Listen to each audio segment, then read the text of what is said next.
This story took place 2 years ago when I used to work in a cafe at Arab Street. I was on my way home in the train when I felt someone tapping my shoulder.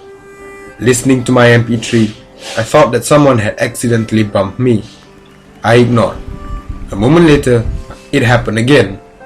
I turned and I saw a teenage boy about 16 years old. The way he dressed gave me a sense that he was a student. He said he needed my help with his school project. At first, I hesitated and wasn't sure of helping him. He seemed to have needed help seriously, so we talked as he introduced himself as a college student in Australia, which was unexpected because he looked like a local. Then, he told me that he was in Singapore because he has to complete a major project. I asked him what his project was and I agreed to help him. His project was that he had to visit a country and study the human behavior of the locals. We then headed to a nearby cafe and he offered to buy me a cup of coffee. It was a very weird project, but I didn't care. We sat down, talking for hours.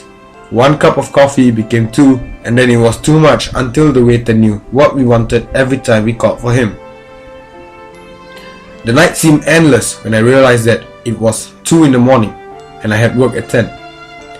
We decided to part ways and head back home, when I realized that I didn't even have the decency to ask for his name.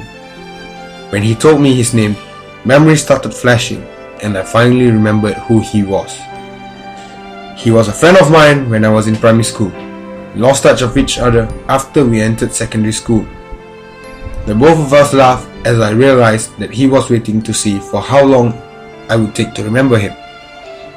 Till now, the both of us meet up often and we would still laugh about the incident.